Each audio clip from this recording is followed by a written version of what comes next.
सभी को नमस्ते। जैसे कि आप यहाँ स्क्रीन में देख रहे हैं KVS ऑनलाइन एडमिशन की जो लिंक है वो स्टार्ट हो चुकी है। आप ऑनलाइन फॉर्म फिलअप कर सकते हैं। लिंक एक बार देख लीजिए, वो आपको डिस्क्रिप्शन में मिल जाएगी। kvsonlineadmission.kvs.gov.in ये वेबसाइट है, वहाँ जाके आपको ये स्क्रीन दिखाई देगी। इसमें दो ऑप्शन है, दो स्टेप्स आपको फॉलो करने हैं। पहला है जो आपको रजिस्ट्रेशन करना है, आपको यहाँ पर पंजीकरण करना है। ठीक है, सबसे पहले आपको पंजीकरण करना है। इसके लिए क्या क्या चाहिए एक बार देख लेते हैं। ठीक है, पंजीकरण पे जब आप क्लिक करेंगे तो ये पेज आपको दिखाई देगा। इसमें आपको बहुत सारी इन्फॉर्मेशन अच्छे से पढ़ लीजिए, हिंदी या इंग्लिश में। वो सब पढ़ने के बाद जो जनरल इंस्ट्रक्शन वगैरह जो मैंने पहले के वीडियो में डिटेल में बता दिया है मैंने, उसको भी आप देख सकते हैं। इसके लिए आपको चाहिए क्या, वैलिड सिम कार्ड चाहिए, ईमेल एड्रेस चाहिए, इसको थोड़ा ध्यान रखिए।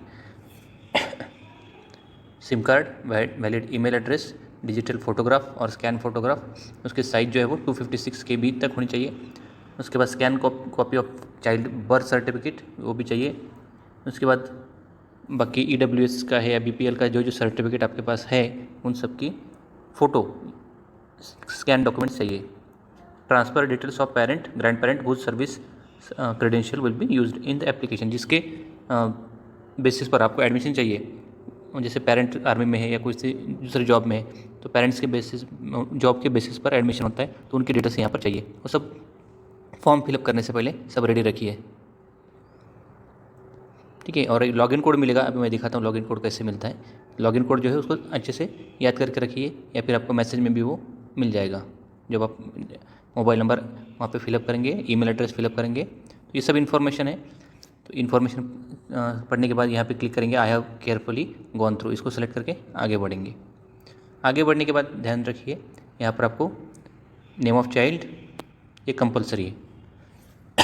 किसी किसी बच्चे का फादर्स नेम नहीं लगाते या सर नेम नहीं लगाते, तो ये compulsory first name of child, जैसे किरण कुमार है या जो भी है, यहाँ पर आप first name of child compulsory, जो स्टार लगा हुआ है वो कंपलसरी, मिडिल नेम और फिर सर नेम। उसके बाद जो है ये इन्फॉर्मेशन अच्छे से भर लीजिए। अगर बच्चा हैंडीकैप है क्या, फिर से देखिए, is the child differently able, बच्चा दिव्यांग है तो हाँ या ना आपको भरना है। उसके बाद बच्चे की डेट ऑफ बर्थ भरने के बाद आपको ये ऑप्शन सेलेक्ट करना है कि क्या बच्चा केंद्रीय विद्यालय संगठन के कर्मचारी का बच्चा या पौत्र पौत्री, यानी आपके नातिन पोता अगर केंद्रीय विद्यालय के एम्प्लॉय का कोई है, या बच्चे के दादा दादी या नाना नानी केंद्रीय विद्यालय संगठन के एम्प्लॉय रह चुके हैं या अभी फ़िलहाल है, तो उनके लिए यहाँ पर यस करेंगे। देखिए यहाँ पर चूज़ करने के बाद क्या क्या कौन कौन सी कैटेगरीज आती है।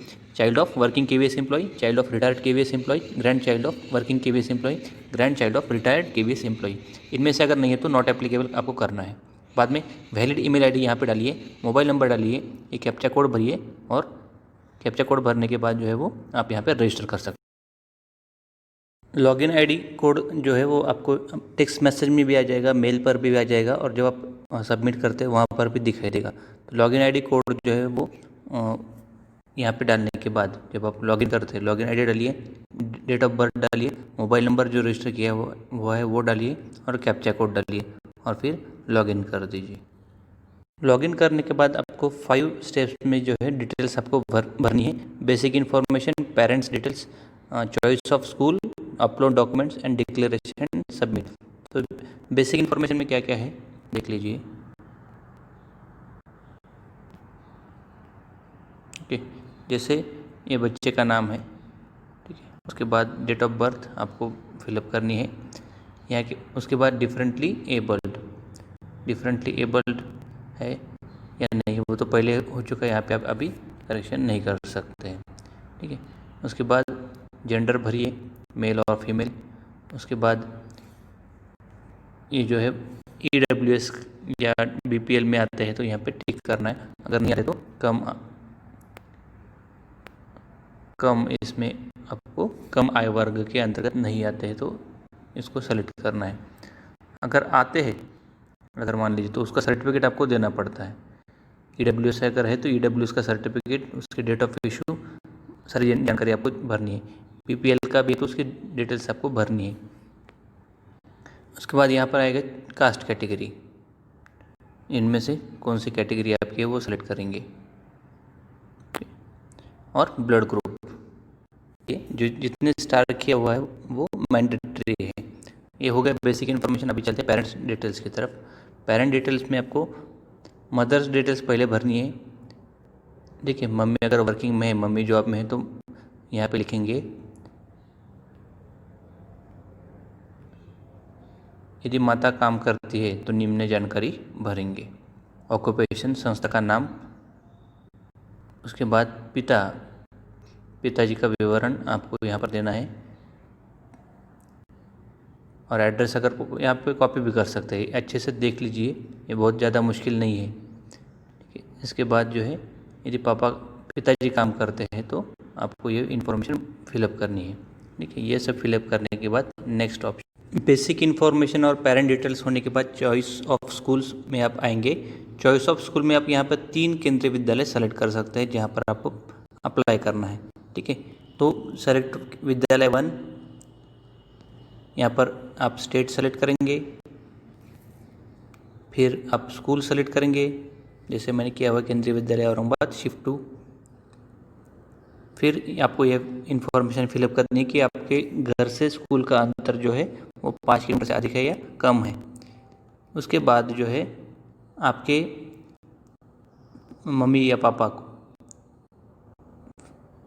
मतलब बेस्ड ऑन डाटा प्रोवाइडेड, अगर आपको यहाँ पर कैटेगरी सेलेक्ट करने के लिए मदद चाहिए क्या, अगर हाँ तो आपको पूरी डिटेल्स यहाँ पर भरनी पड़ेगी। आपके एम्प्लॉयर कौन है, स्टेटस परमानेंट या आपके टेम्पररी है, वो सब आपको सेलेक्ट करना है। अगर आप जानते हैं आपकी कैटेगरी तो नहीं करके यहाँ पे करेंगे और आप अपनी कैटेगरी जो है वो सेलेक्ट करेंगे। ठीक है। ये कैटेगरी के लिए मेरा पिछला वाला वीडियो जो है आप देख सकते हो। उसके बाद ये आपको इन्फॉर्मेशन फिलअप करनी है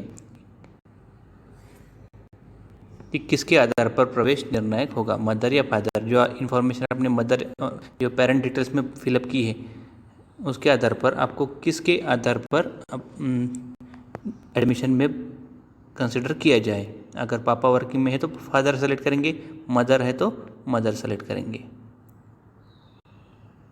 उसके बाद यदि चयनित माता पिता का पिछले 7 वर्षों में स्थानांतर हुआ है, अगर यस, तो आपको इसको अच्छे से पढ़ लीजिए। मैं पहले बताया था, 2 जगह में जो अंतर है वो 20 किलोमीटर या 20 किलोमीटर से ज़्यादा होना चाहिए, और वहाँ का स्टे जो है वो कम से कम 6 महीने का होना चाहिए, तो ही आप उसको यहाँ पे ऐड करिए। ये इन्फॉर्मेशन देख लीजिए। कार्यालय, स्थान, ज्वाइन करने की तिथि, रिलीज होने की तिथि और ठहरने की अवधि इन डेज। ओके, ये सब। उसके बाद ऐड रोज करके आप और इन्फॉर्मेशन फिलअप कर सकते हैं। ये सारी इन्फॉर्मेशन फिलअप करने के बाद जो है वो नेक्स्ट ऑप्शन जो है आप नेक्स्ट को सेलेक्ट। ध्यान रखिए, नेक्स्ट को सेलेक्ट करने से पहले यहाँ पर आप और 2 केंद्रीय विद्यालय सेलेक्ट कर सकते हैं।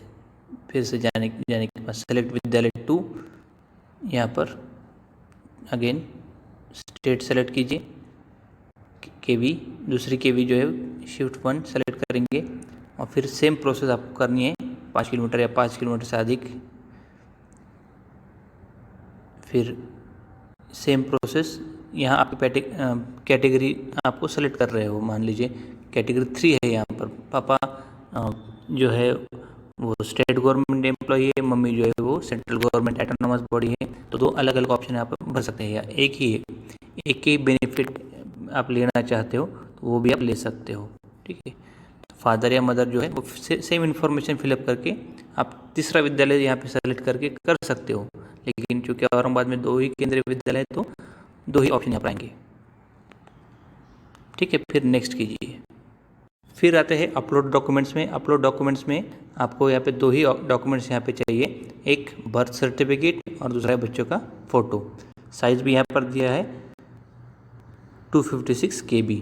इस फाइल्स जो फ़ोटो की इमेज है वो डिफरेंट ऐप में आपको साइज़ कम करके भी मिलती है, तो ऐप डाउनलोड करके आप उसके साइज़ को कम भी कर सकते हैं।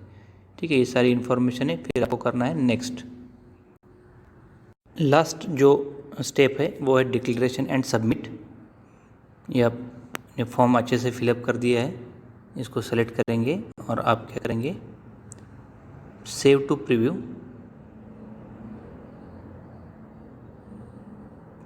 प्रीव्यू अगर आप करना है तो कर सकते हैं। प्रीव्यू देखने के बाद अच्छे से देख लीजिए और लास्ट जो है वो सबमिट ऑफ एप्लीकेशन। ठीक है, इसको आपको सबमिट करना है।